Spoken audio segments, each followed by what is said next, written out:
Hello everyone, I am Prabhakar Kumar, currently working as Assistant Professor at GM College of Pharmacy, Begusrai. So today I am going to cover structure and function of animal cells and transport across cell membrane. So today I am going to discuss on the following topics: describe the structures and components of an animal cells and its functions, and structure of the cell membranes. Besides, the types of membrane transport and understand the role of membrane transport in the cellular functions. So first of all, I would like to explain what is animal cell. तो आप लोग जानते हैं कि हमारा जो body जो है, सो हम लोग भी एनिमल, हमारा भी बॉडी में मतलब एनिमल सेल ही है, ठीक है, क्योंकि बेसिकली सेल दो टाइप का है, plant cell and animal cells. तो एनिमल सेल्स का डिफिनेशन देखेंगे तो smallest basic structural and functional unit of living organism, ठीक है. तो आपका जो इसमें बेसिकली दो टाइप का आपका आता है, एक आता है यूकैरियोटिक सेल्स जो कि mainly organ bounded membrane means क्या, जो भी हमारा सेल का जो सराउंडिंग होगा वो मेम्ब्रेन से कवर्ड होगा, ठीक है, नेकेड नहीं होगा. और उसके अलावा जो हमारा जो प्लाज्मा मेम्ब्रेन या सेल मेम्ब्रेन बोल सकते हैं, उससे वो सराउंडेड होंगे. और इसमें बेसिकली जो हमारा सेल का कंपोनेंट्स में ही रहता है प्लाज्मा मेम्ब्रेन, इसके अलावा साइटोप्लाज्म एंड न्यूक्लियस, तो वो भी आपका बेसिकली प्रेजेंट रहेंगे, ठीक है. ये आपका एनिमल सेल्स का एक डायग्राम है. बेसिकली इसमें जो भी है तो आपका आउटर लेयर हो गया प्लाज्मा मेम्ब्रेन, ठीक है, और इसके अलावा सेंट्रल जो रीजन होंगे वहाँ पे न्यूक्लियस, ठीक है. न्यूक्लियस भी आपका सराउंडेड बाय न्यूक्लियर मेम्ब्रेन. इसके अलावा जो आपका न्यूक्लियस के जस्ट सामने में आपका क्या रहेगा, ये आपका एंडोप्लाज्मिक रेटिकुलम, जो कि दो टाइप का है, smooth endoplasmic reticulum and rough endoplasmic reticulum.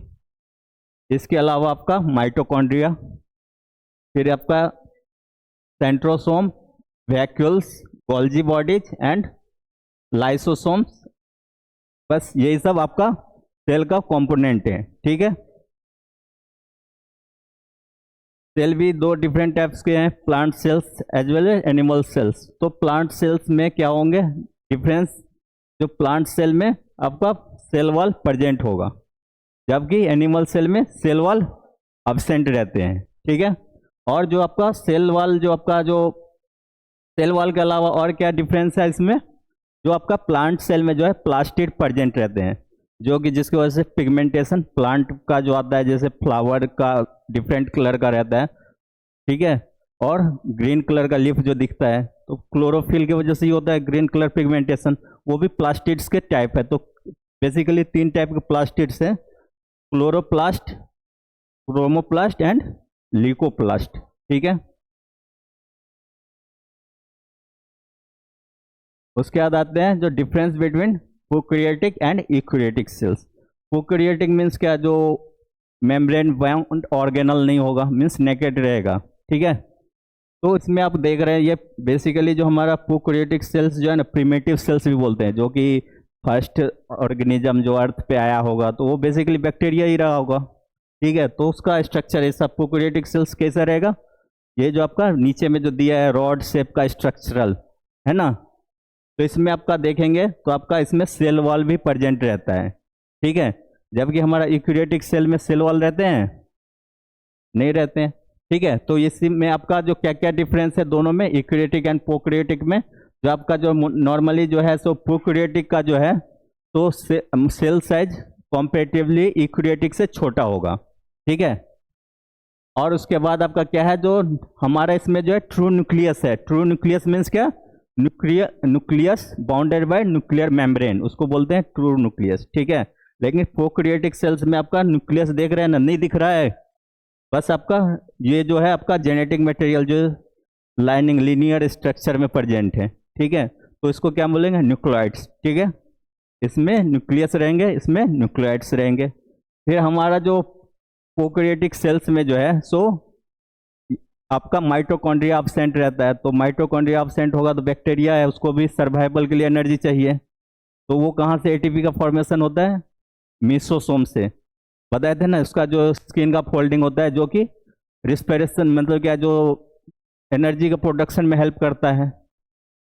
फिर आपका क्या है, जो आपका बैक्टीरिया का मतलब प्रोकैरियोटिक सेल्स के ऊपर में सीलिया एंड फ्लैजेला भी प्रेजेंट रहता है, जो कि मूवमेंट में हेल्प करता है।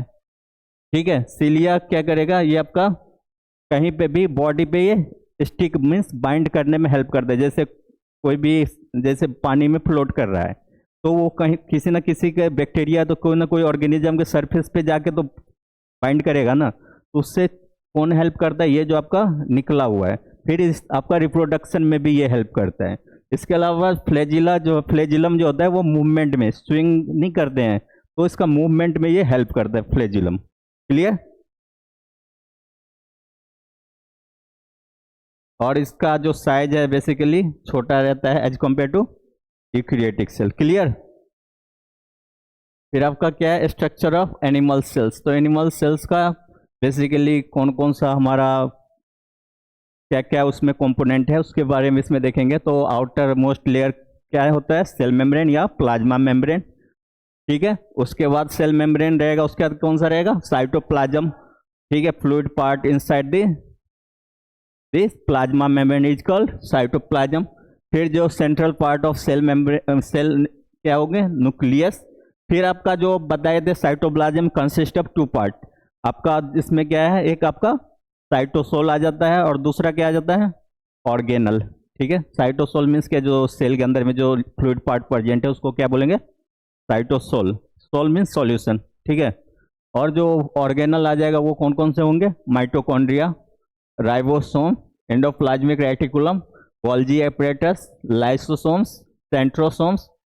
सेंट्रोसोम्स एंड सेंट्रियोल दोनों एक ही चीज को बोलते हैं। ठीक है, फिर आपका आता है और भी है इसमें कंपोनेंट, जैसे एंडोप्लाज्मिक रेटिकुलम में भी आपका दो टाइप है, smooth endoplasmic reticulum and rough endoplasmic reticulum, ribosomes and vacuoles.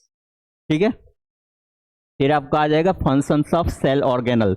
मतलब हमारा सेल ऑर्गेनल का कुछ तो काम होगा ना, उतने सारे चीज प्रेजेंट है हमारे सेल में, तो सबका कुछ ना कुछ फंक्शनिंग होगा तभी तो प्रेजेंट है ना। तो आपका क्या करेगा, सबसे पहले तो देखेंगे हमारा न्यूक्लियस का।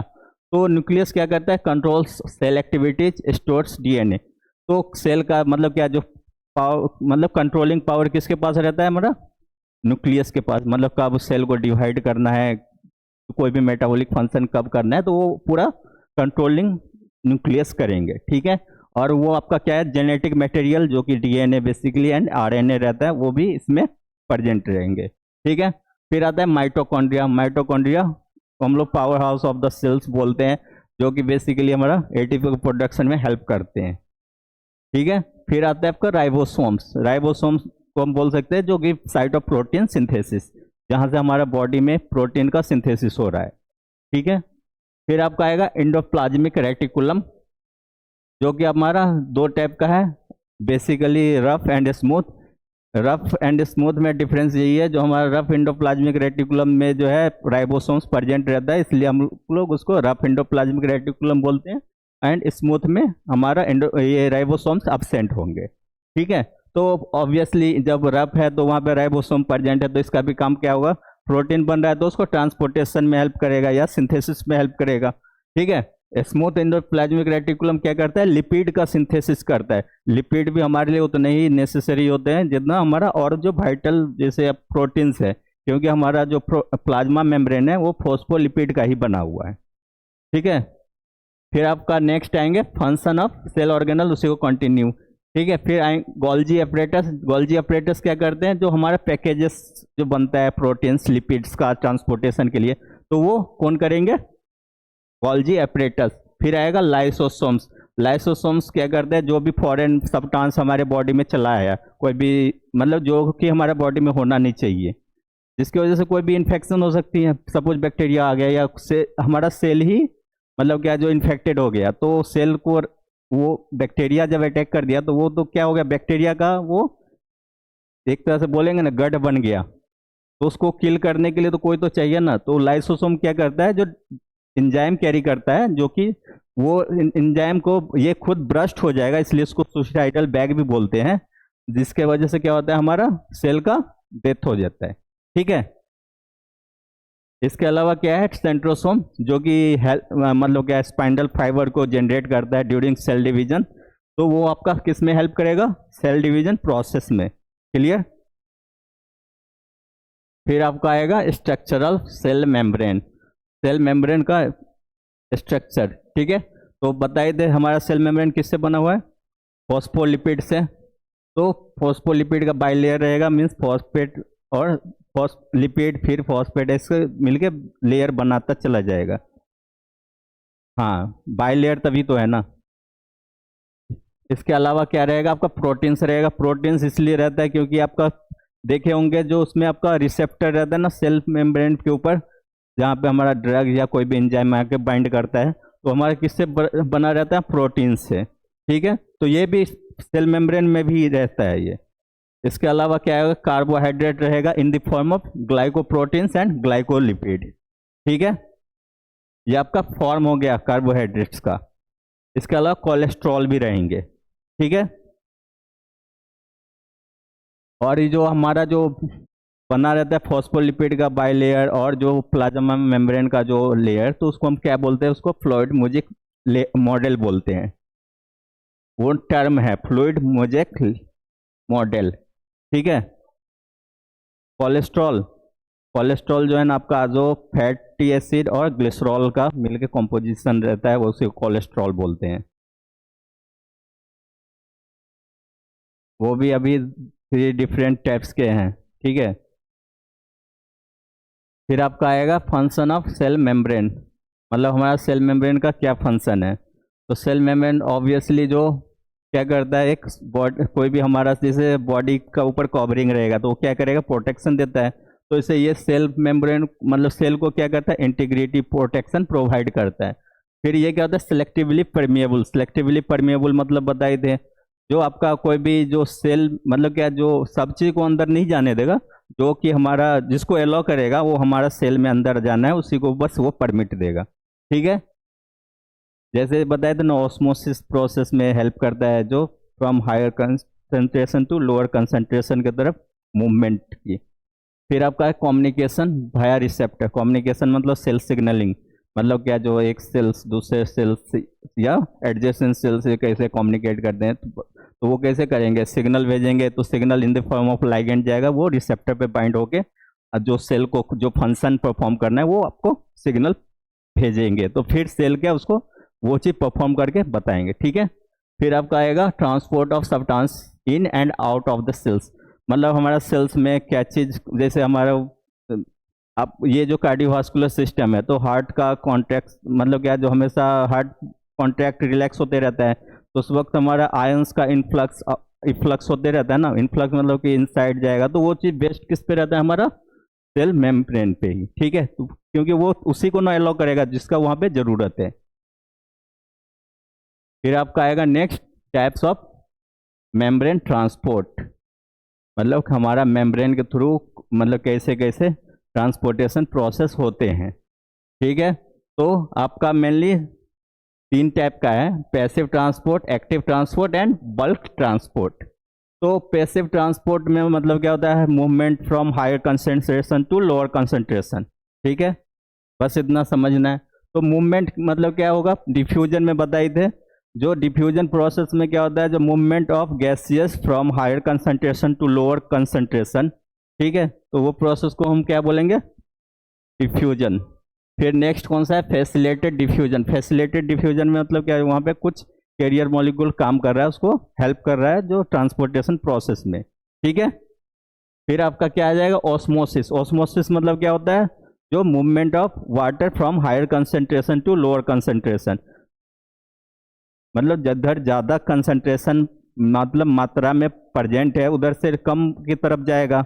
जैसे हम एक अंगूर किशमिश ले लेते हैं, पानी में रखेंगे, तो सुबह में देखते हैं ना वो थोड़ा खुला हुआ रहता है, मतलब क्या वाटर का कंसंट्रेशन किधर ज़्यादा था, पहले ग्लास में ज़्यादा था, और अंगूर वो किशमिश में तो कम था, तो मूवमेंट किधर हुआ, हायर कंसंट्रेशन से लोअर कंसंट्रेशन की तरफ। ठीक है, फिर आपका आएगा एक्टिव ट्रांसपोर्ट। ठीक है, तो ये आपका जो है एक्टिव ट्रांसपोर्ट में ये ठीक इसका उल्टा होता है पैसिव का। इसमें क्या है, लोअर कंसंट्रेशन से हायर कंसंट्रेशन की तरफ मूवमेंट होगा in the presence of energy, energy का रिक्वायरमेंट होगा इसमें। ठीक है, तो ये भी आपका दो टाइप का है, primary active transport and secondary active transport. फिर आपका आएगा बल्क ट्रांसपोर्ट। बल्क ट्रांसपोर्ट मतलब क्या, जिसमें लार्ज वॉल्यूम में हम कोई भी चीज़ ट्रांसपोर्ट करते हैं, नाम से ही पता चलता है। तो इसमें आपका कौन कौन सा आता है, एंडोसाइटोसिस एंड एक्सोसाइटोसिस। एंडोसाइटोसिस मतलब क्या, जो इनगल्प कर लेने, जैसे फेगोसाइटोसिस होता है। ठीक है, इसमें क्या होता है, एक्सोसाइटोसिस मीन्स एक्सपेल आउट कर देना। ठीक है, क्लियर। फिर आपका क्या आ जाएगा, पासिव ट्रांसपोर्ट। पासिव ट्रांसपोर्ट किसको बोलते हैं, ठीक है, अभी पढ़े थे ना ऑस्मोसिस डिफ्यूजन। तो इसमें क्या था, रिक्वायर्स नो एनर्जी, क्योंकि हायर कंसंट्रेशन से लोअर कंसंट्रेशन की तरफ जा रहा है तो एनर्जी लगेगा ही नहीं, बस। ठीक है, उसके बाद क्या है, मूवमेंट फ्रॉम वही हायर टू लोअर की तरफ। उसके बाद इसका एग्जांपल में कौन कौन सा हो जाएगा, सिंपल डिफ्यूजन। नहीं नहीं, फिर आपका जो है कौन कौन सा टाइप होगा इसमें, पैसिव में सिंपल डिफ्यूजन। सिंपल डिफ्यूजन मतलब क्या हो गया, जो गैसियस का transport from higher to lower concentration, जो है ना, gaseous like O2 and CO2। फिर आपका क्या आ जाएगा, facilitated diffusion via protein channel. बताइए तो इसमें कैरियर मॉलिक्यूल हेल्प करेगा ट्रांसपोर्टेशन के लिए। देन कौन सा आएगा, osmosis means movement of water from higher concentration to lower through SPM। ठीक है, डिफ्यूजन में SPM की जरूरत नहीं है, सेमी परमेबल मेम्ब्रेन की, लेकिन ऑस्मोसिस में हमारा SPM की जरूरत होगी मूवमेंट के लिए। क्लियर। ये आपका है difference between osmosis and diffusion. दोनों सेम ही लगता है, दोनों में हायर कंसंट्रेशन से लोअर की तरफ जा रहा है। ठीक है, तो ऑस्मोसिस को क्या बोलेंगे, जो defined as the movement of solvent और water from higher concentration to lower concentration through semi permeable membrane. वही चीज जो बताए थे, जो मूवमेंट जो होगा वाटर का from higher concentration to lower concentration through SPM, मतलब क्या, SPM इसी को शॉर्ट में हम बोल रहे हैं। ठीक है, तो उसको क्या बोलेंगे हम, ऑस्मोसिस। डिफ्यूजन किसको बोलेंगे, जो movement of solute molecule from higher concentration to lower concentration, for example जैसे गैस हो गया, तो उसको क्या बोलेंगे हम, डिफ्यूजन। फिर आपका क्या, it involves the movement of only solvent molecule. Solvent कौन सा है, यूनिवर्सल सॉल्वेंट वाटर, तो ऑब्वियसली हम लोग मेनली वाटर के लिए ही बात करेंगे। ठीक है, तो हमारा बॉडी में जो किसका मूवमेंट ये अलाउ करेगा, ओनली वाटर का। ठीक है, involve the movement of both solvent and solute molecule, मतलब दोनों को करेगा ये। ठीक है, फिर SPM इज रिक्वायर्ड, इसमें सेमी परमेबल मेम्ब्रेन का रिक्वायरमेंट होगा ही होगा। ठीक है, किसमें, ऑस्मोसिस में, लेकिन डिफ्यूजन में और में नॉट, हो भी चलेगा ना हो तो भी चलेगा। ठीक है, at equilibrium the concentration of the solvent is unequal both side of the membrane. मतलब इक्विलिब्रियम मतलब हो गया जब तक इक्वल दोनों साइड, मीन्स हायर कंसंट्रेशन से लो, प्रोसेस कब जाके बंद होगा, जब तक दोनों में मतलब समानता जो बोलते हैं इक्वल, वो ना अटेम्प्ट हो जाए। ठीक है, मतलब टोटली वो सेचुरेट ना हो जाए, बोल सकते एक तरीके से। ठीक है, लेकिन इसमें क्या है, at equilibrium concentration of the diffusing substance is same through the medium. इसमें भी सेम रहेगा, लेकिन उसमें कौन सा है, गैस हो रहा है। ठीक है, क्लियर। फिर इसमें क्या है, solvent molecules move in single direction, ये एक ही डायरेक्शन में मूव करेगा। लेकिन ये क्या, diffusing molecules are allowed to move in all direction, ये किसी मतलब क्या सभी डायरेक्शन में इसका मूवमेंट हो सकता है, लेकिन हायर टू लोअर ही होगा, ऐसा नहीं लोअर टू हायर चला जाएगा। ठीक है, फिर आपका आता है active transport and bulk transport. फिर एक्टिव ट्रांसपोर्ट में क्या होता है, एनर्जी का रिक्वायरमेंट होगा, इसलिए लिखा है रिक्वायर ATP। ठीक है, एनर्जी नहीं लिखे, ATP मतलब वही बात वही है, एनर्जी का रिक्वायरमेंट होगा।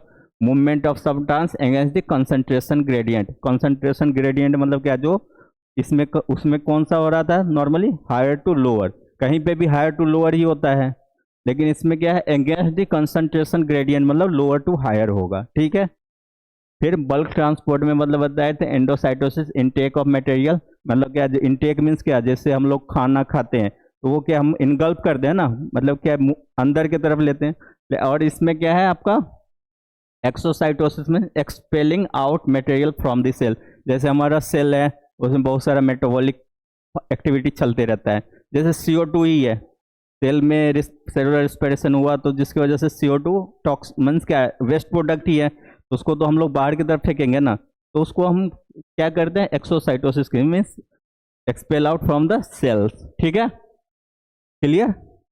फिर इसमें आपका जो है इंडोसाइटोसिस में दो टर्म आता था, फेगोसाइटोसिस एंड पिनोसाइटोसिस। फेगोसाइटोसिस को बोलते हैं सेल ईटिंग एंड इसको क्या बोलते हैं, सेल ड्रिंकिंग। ठीक है, सेल ईटिंग मतलब क्या, जो सेल को निगल जा रहा है। अब वहाँ पे अगर कोई भी फ्लूइड है उसको अगर ले रहा है, निगलना तो दोनों को ही है ना, तो इसलिए दोनों अलग अलग टर्म का अलग अलग मीनिंग है, समझ गए। सेल ड्रिंक ईटिंग और ये स्पिनोसाइटोसिस सेल ड्रिंकिंग। ठीक है, समझ में आया ड्रिंकिंग या ईटिंग से।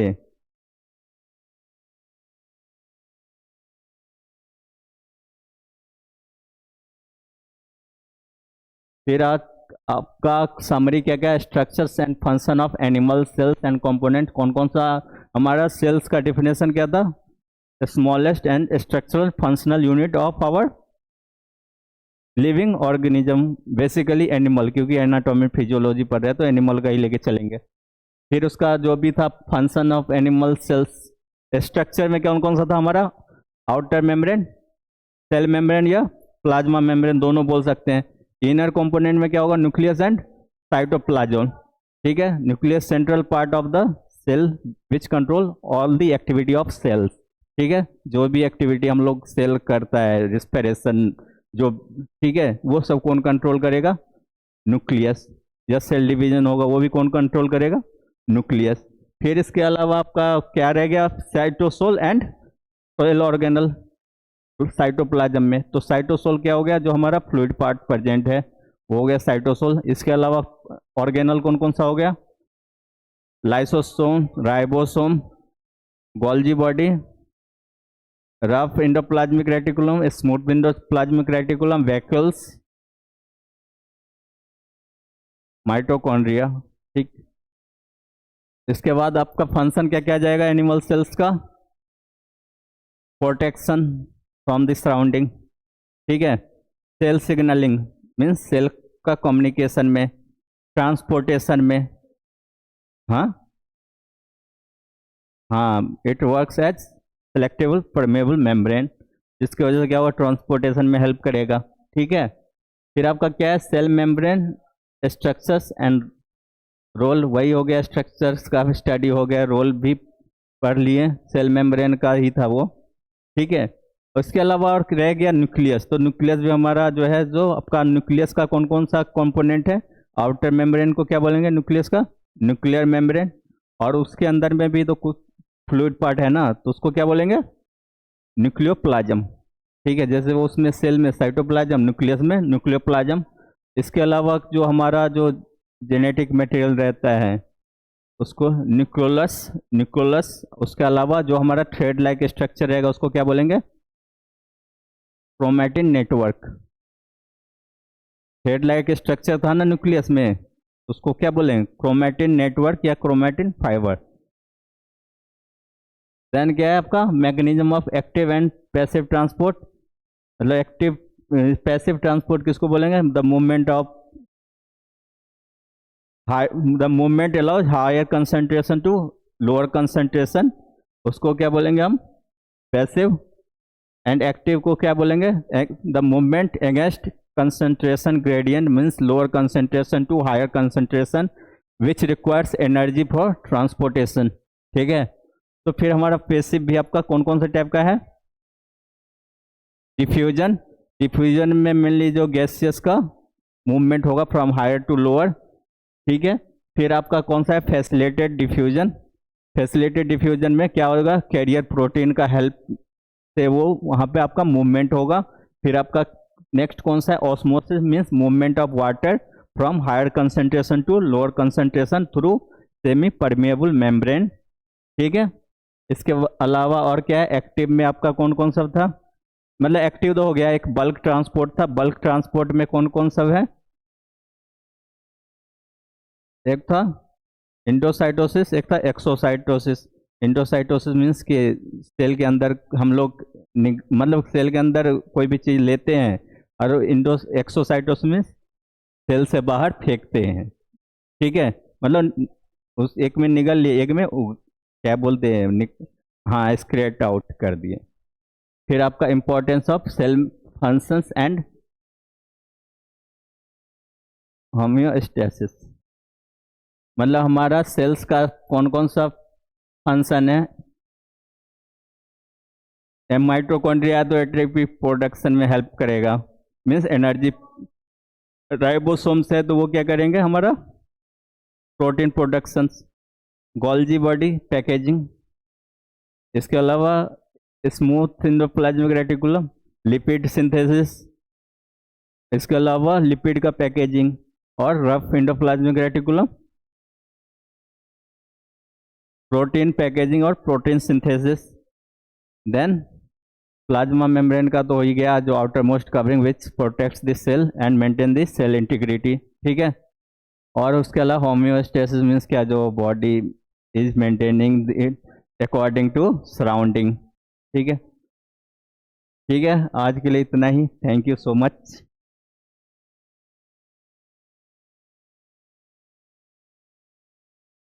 आप क्वेश्चन पूछें।